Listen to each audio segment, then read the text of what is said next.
Les saludo, amados hermanos, con mucho cariño. Esta es la toma 522 del primer episodio y estamos contentos de poder saludarles a través de este medio. Y la verdad es que, aunque es un poco raro, ¿cierto? Pero el propósito es poder animarles, poder llevar una palabra de aliento en estos momentos difíciles, y yo creo que todos están conscientes de que estamos entrando a la etapa más complicada de la pandemia que afecta a nuestro país. Por lo tanto, la palabra que Dios ha propuesto para nosotros ha sido una palabra que es ad hoc, es apropiada para esta situación, para animarnos. Pedro, como hemos visto en los mensajes anteriores, le escribe a una iglesia que está perseguida, una iglesia que sufre, que debió escapar y abandonar todo lo que tenía para poder salvar la vida y no morir, ¿cierto?, torturados y en una muerte cruel. Si ponemos, ¿cierto?, somos un poco empáticos y nos ponemos en los pies de estos hermanos, ¿cierto?, podríamos darnos cuenta de realmente lo que pudiera haber implicado toda esa situación. Mucho dolor, angustia, no saber qué vendría para el día de mañana. Y si esto lo traemos, ¿cierto?, al día de hoy, es muy semejante. Esa es la verdad. Porque cuando miramos las noticias de los países que han sido afectados por esta pandemia, miramos que hay miles de muertos, muchos afectados. Aún no se sabe todas las consecuencias que puede traer el ataque de este virus a las personas, cómo lo afecta totalmente. Todavía el tiempo lo dirá, va a revelar todo esto.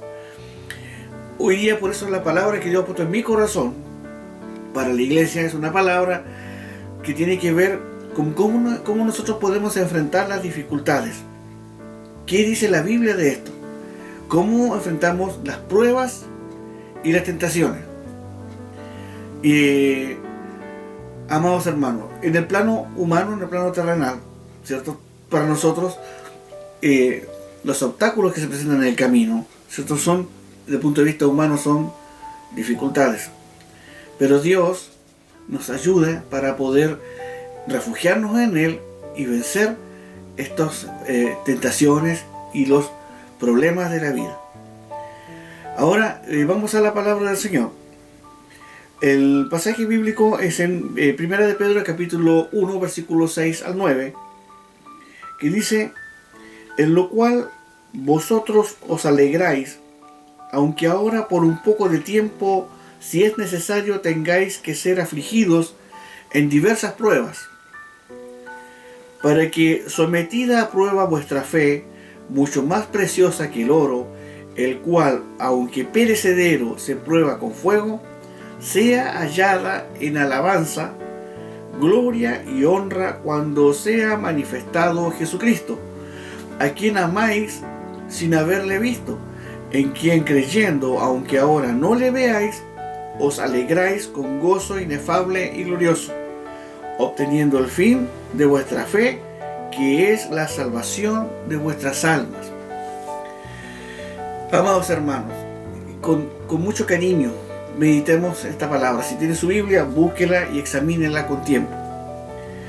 Hoy día, el punto que quiero tratar con ustedes es que nosotros podamos conocer la verdad acerca de las pruebas y las tentaciones. Conocer la verdad acerca de las pruebas y las tentaciones. Este es uno de los pasajes bíblicos más importantes que toca el tema de las pruebas que los creyentes podemos sufrir y las tentaciones que podemos enfrentar.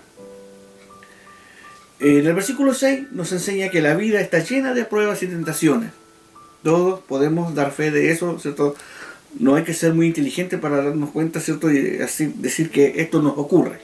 En el versículo 7 nos enseña el propósito de las pruebas y las tentaciones. El propósito. Y en los versículos 8 y 9 nos enseñan cómo conquistar las pruebas y las tentaciones. Vamos a examinar el versículo 6. Cualquier persona se puede dar cuenta, ¿cierto?, al mirar en su entorno, que la vida está bombardeada con todo tipo de pruebas y tentaciones.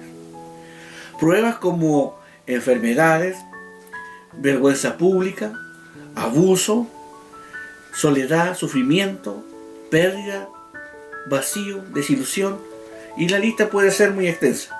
también hay todo tipo de tentaciones. La avaricia, el egoísmo, la embriaguez, la envidia, la inmoralidad, celos, murmuraciones y cosas semejantes. Amados, debemos tener en cuenta dos cosas. Las pruebas y tentaciones son temporales. Durarán por un poco de tiempo, pero no debemos olvidar que nuestra salvación está a la mano. Pronto seremos liberados de los sufrimientos de esta tierra. Y esta verdad nos debe fortalecer para ponernos de pie ante cualquier sufrimiento que nos esté atacando. En segundo lugar, las pruebas y las tentaciones producen un peso, una carga sobre nosotros. Sufrimos angustia, estrés, presión, angustia mental.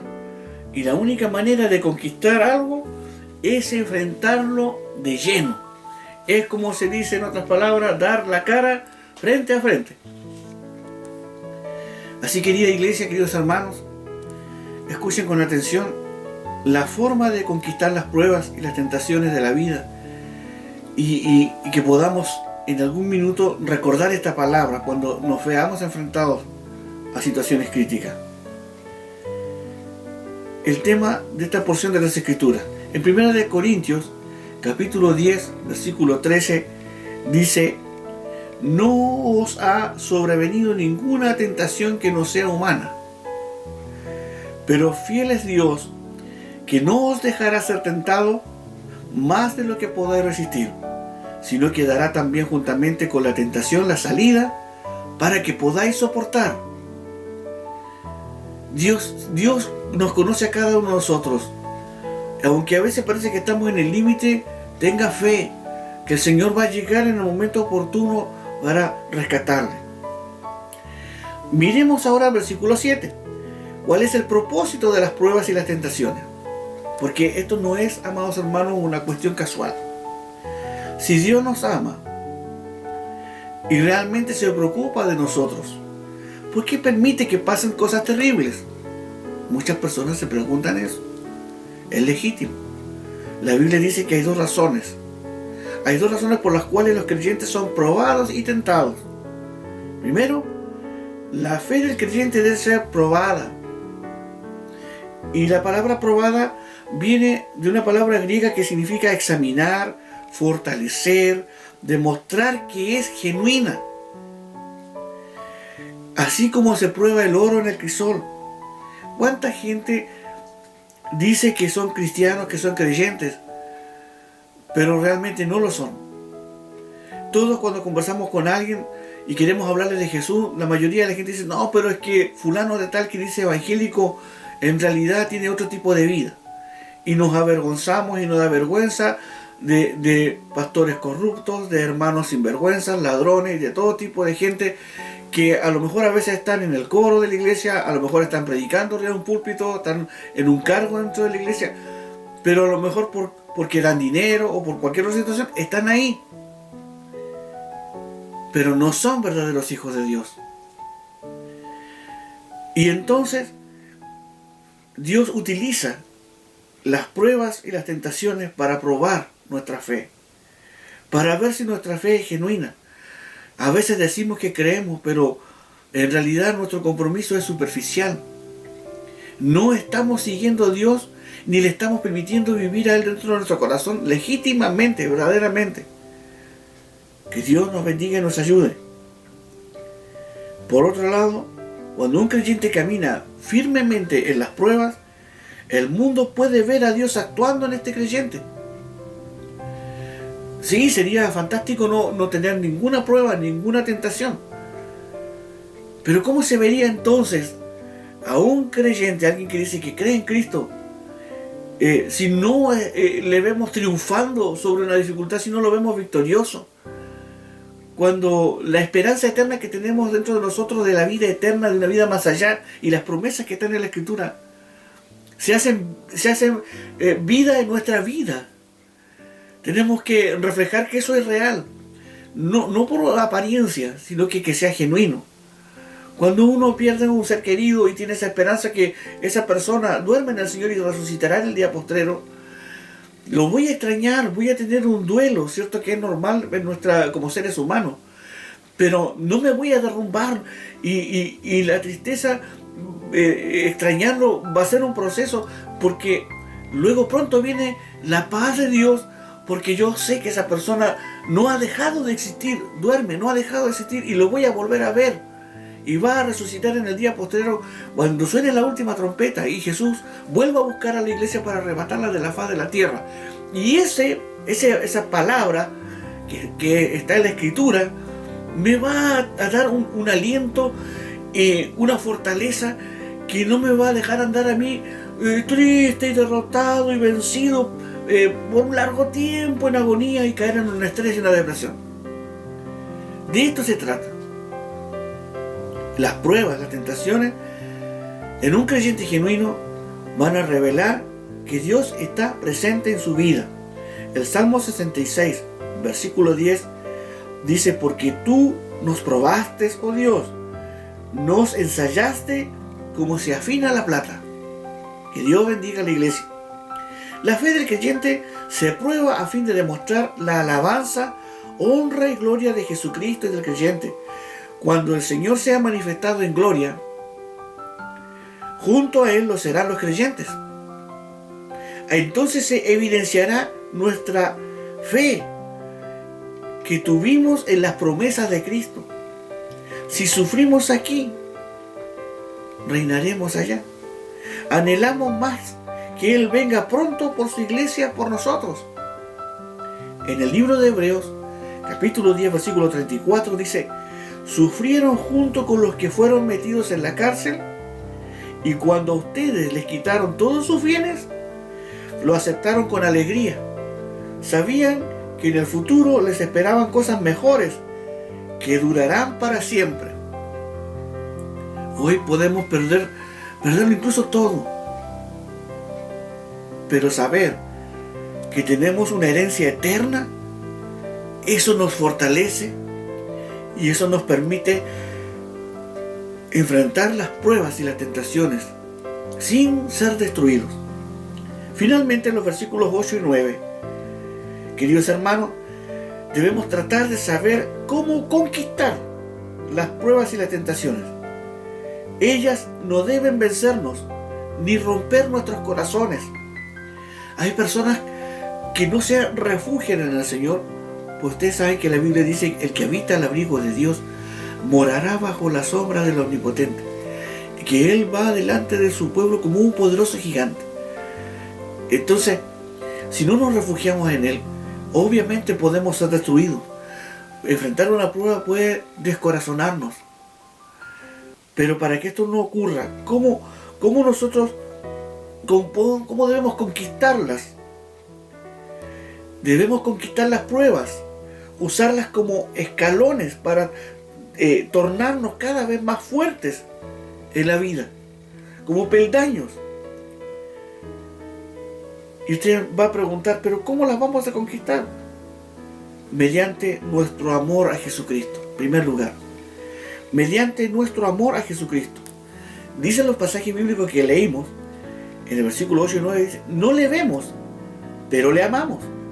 Estamos muy conscientes de dónde nos rescató y le debemos todo, ser fieles hasta la muerte. En segundo lugar, lo vamos a conquistar las pruebas y dificultades por medio de nuestra fe en Jesucristo. Nuevamente, ni le vemos, pero creemos. En el versículo 8 dice: en quien creyendo, y el verbo está en presente continuo. Una creencia que continúa creyendo y confiando en Jesucristo cada día. Y entonces así rechazamos y nos alejamos de las tentaciones y podremos vencer las pruebas. Porque es un ejercicio continuo, creyendo, teniendo fe en Él, de continuo en continuo. En tercer lugar, las pruebas y las tentaciones deben ser conquistadas mediante el gozo. El gozo que llena a un genuino creyente. El gozo, queridos hermanos, escúchenme bien, es una decisión. Es un estado del creyente que no se puede expresar con palabras. Es diferente a la alegría, que es un sentimiento momentáneo. El gozo es la expresión del accionar del Espíritu Santo en el interior del creyente. El gozo fija nuestra mente en Cristo y entonces nos lleva a la victoria. Gloria al Señor. Y número 4 y último, amados, vamos a vencer las pruebas y las tentaciones y mantenemos fijos nuestros ojos en la salvación de nuestras almas. Esta es la verdadera meta hacia la cual avanzamos. La salvación de nuestras almas. Cuanto más nos concentramos en la meta, más fuerte nos volvemos para superar los obstáculos. Segunda de Pedro, capítulo 1, versículo 10 al 11, cita de la siguiente manera: por lo cual, hermanos, tanto más procurad hacer firme vuestra vocación y elección, porque haciendo estas cosas no caeréis jamás, porque de esta manera os será otorgada amplia y generosa entrada en el reino eterno de nuestro Señor y Salvador Jesucristo. Buen Dios y Padre eterno, gracias por tu palabra preciosa, Señor, que en esta tarde nos enseña cómo debemos, Señor, conquistar las pruebas y las tentaciones. Le ruego, amado Dios, por la iglesia, porque esta sencilla palabra y esta exhortación a nuestras vidas pueda ser de bendición. Señor, y usted pueda traer ánimo y aliento, aunque el panorama se vea adverso, pero tu palabra nos habla de grandiosas y gloriosas promesas, Señor, y podamos fijar nuestra mirada en ti, Señor, no en esto ahora contingente, sino algo más allá. Señor, si sufrimos aquí, reinaremos allá, dice una hermosa alabanza. Por eso, Padre eterno, fortalece la vida de cada uno de mis hermanas y hermanos, desde el más joven hasta el mayor, para que ninguno decaiga en su fe, sino se aliente su corazón y nos mantengamos unidos en el Espíritu, en la oración y en la palabra. Gracias, Padre del cielo. Si alguno ahí está escuchando y mirando, Señor, y tiene alguna dolencia, alguna enfermedad, Padre del cielo, usted tiene poder para sanarle, y oro, Señor, para que usted haga un milagro. Ahí pon fe en los hermanos, Señor, para que sean sanados en el nombre poderoso del Señor Jesucristo, el Hijo de Dios. Gracias, Señor, porque tú eres hermoso y precioso, te adoramos. Gracias por el gozo, Señor, que hay en nuestro corazón, porque tú vives dentro de nosotros, y la esperanza eterna de que pronto vendrás por tu iglesia nos anima, nos alienta, y decimos como Juan, el escritor del libro de Apocalipsis: ven pronto, Señor Jesús. Amén. Que Dios les bendiga.